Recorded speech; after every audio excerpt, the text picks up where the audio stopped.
Attention! May I have your attention, please? This is the last and final boarding call for Flight 302. All step through. Closing in 30 seconds.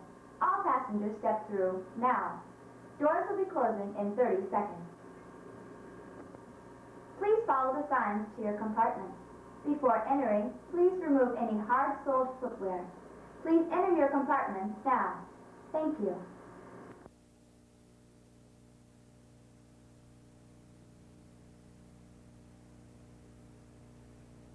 Welcome. You should now be lying in a semi-prone position, relaxing comfortably in your sleep chamber. You are aboard the Huron 12, a 12th generation probability ship. For the next few minutes, as you watch the screen and listen, members of the crew will acquaint you with the Huron 12 and with the concepts and history of probability travel. At the same time, you will be comfortably inducted into the state of suspended animation necessary to the most advanced form of travel in the universe. Please relax and breathe normally. Any non-biological neuroenhancement devices should now be turned off. Thank you.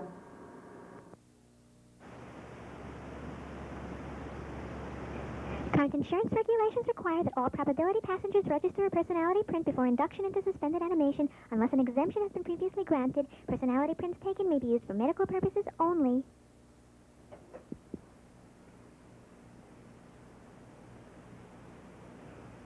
Please fix your eyes on the screen before you. We will now obtain a personality print from all passengers.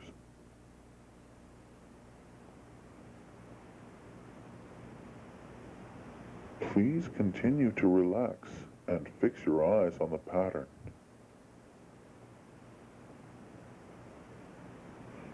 You may feel a primary response. This will fade in a few seconds. There is no reason for concern. Thank you.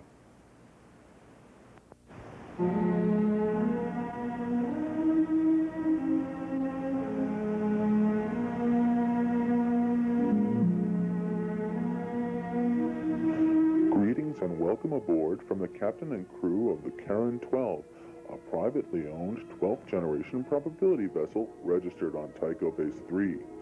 The ship boasts self-directing multi-path decision-making capabilities and an enhanced flux stasis probability drive. The Huron 12's design is the latest advancement on the original Huron transporter, which was discovered over 300 years ago. The original Huron was constructed around a central module of unknown origin. Little is known of the creators of this module, save that no evidence of their physical forms has ever been found. Needless to say, the discovery of the module introduced a radical departure from previously held concepts of travel. The Alpha module, as it is now known, was a prototype for the modern probability ship. There will be more information on the technical aspect of probability travel later. You may ask, why travel in a probability ship? Well, the answer is simply this. Probability travel lets us reach places we couldn't possibly reach through ordinary space. Why, probability travel gives us new worlds of exploration, mining and trading opportunity, new consumer products, medicines and artworks, curiosities and unusual variations of all kinds on things we have here in our home reality, or the baseline as we call it. And tourism is no exception. Yes, probability travel can take you anywhere you want to go. For example, there's a world where Ronald Reagan never died, but instead stayed on as President of the United States through the year 3000 AD. We can take you there, and that's not all. We can take you to a world where Christopher Columbus was never born. Yes, the world of Cheyenne 3000 may be the singularity for you. We also feature other worlds in the 3000 series, including Classic Greece 3000, featuring all your favorite philosophers, and Magic World 3000. Contact your travel agent for more information about these exciting destinations.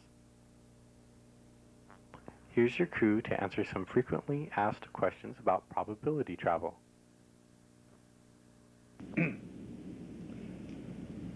Flux is the change force, which manifest upon objects such as the Karen 12 when they journey from reality to reality, or singularity, as they're called by those who travel.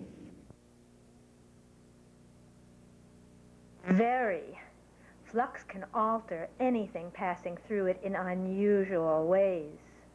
Passengers traveling through the flux must do so in a state of suspended animation. While it is possible to use technology to resist the forces of flux, such technology is not perfect at this time.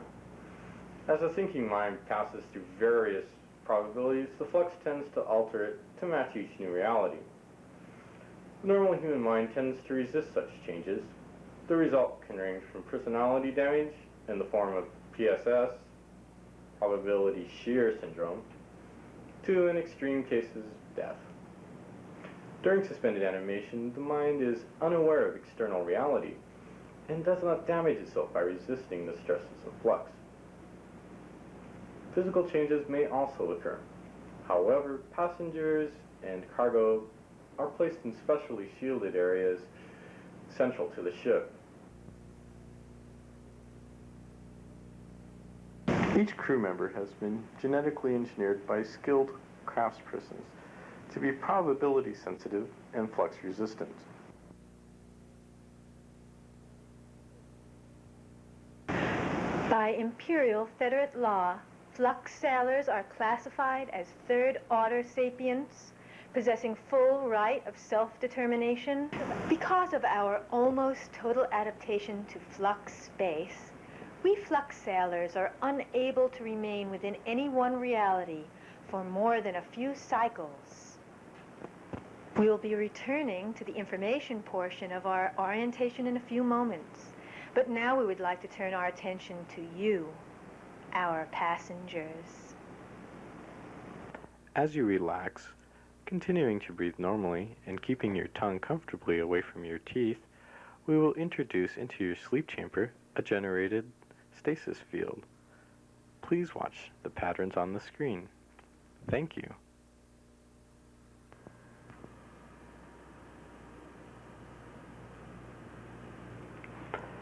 At this point, most people experience a perfectly normal tactile or sensory reaction, a feeling of pressure against the skin, perhaps a tingling in the feet, roughness across the fingertips, or a taste of violets. Other reactions are also possible. There is no cause for concern. Perfectly normal. Perfectly normal. Please relax. Soon you will be entering a comfortable sleep-like state. In the meantime, we will continue our introduction to probability travel. The tools which the captain and crew use to navigate and pilot the ship are merely aids to their highly trained minds. The captain navigates by means of a thron, which is a black globe-like object worn like a helmet, though it has no visible opening. The navigators use quantum facilitators with which to tack and balance against the flux. The probability vessel detaches itself from the fabric of reality, allowing the omniverse to shift around it. The ship's anchor pulls up. The Voyager leaves this reality and is blown into an ocean of flux. The ship drifts through probability space in a manner very much like the aqueous sailing of ancient days. As the ship sails through eddies of probabilities, the crew senses its location and alters its path accordingly. The captain must distinguish and judge flux patterns while moving the ship along the paths of probability.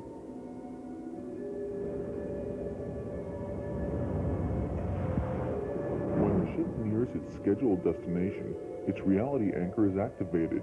It leaves the flux behind and enters a single reality, also known as a singularity. When the visit is complete, it decouples the anchor and re-enters the probability flux.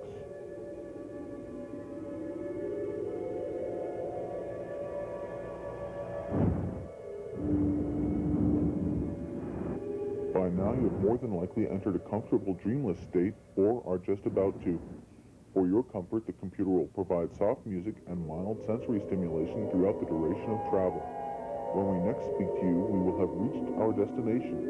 We will be awakening you from suspended animation and will be preparing you to enter singularity.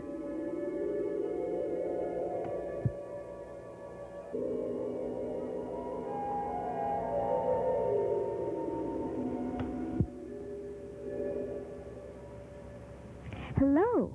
Please focus on the screen and answer these 3 simple questions. What is your name? Where do you live? What is the logarithm of pi and base 12 numbering? The tone you now hear indicates that you are almost ready to emerge from your compartment.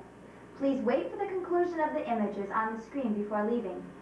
Press the button above the hatch to exit. Thank you for traveling on the Charon 12 and enjoy your new singularity.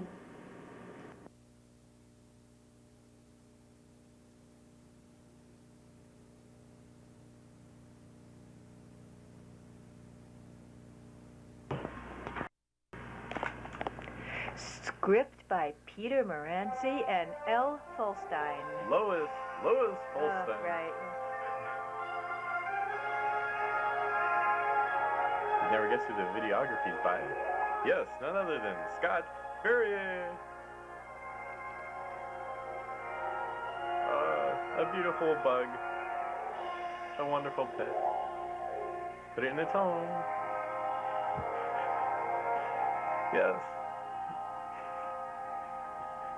With Rhoda Allen as your probability guide. Animal World. Yes. The crew, Peter Maranci, Lois Folstein, Scott Ferrier. Oh, did I say that right? Yes. Wonderful, wonderful. And just in case you missed that last name, there it is again. Oh, it's kind of blurry, but it's Scott Ferrier. Virgil S. Greene, the third, Key Grip and Best Boy. We could not do without him. Made the scenes that you saw possible. Thanks to Jay Mitzman and Phyllis Mitzman for title processing.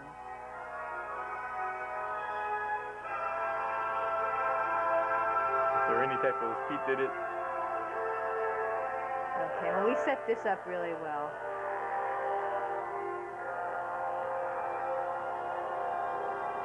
It's Pete. Uh-oh, someone's gonna try to steal the scene here. Who will it be?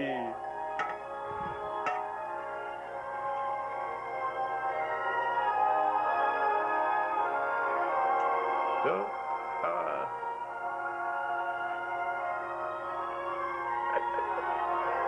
A Ferrier Folstein Maranci production, 1991.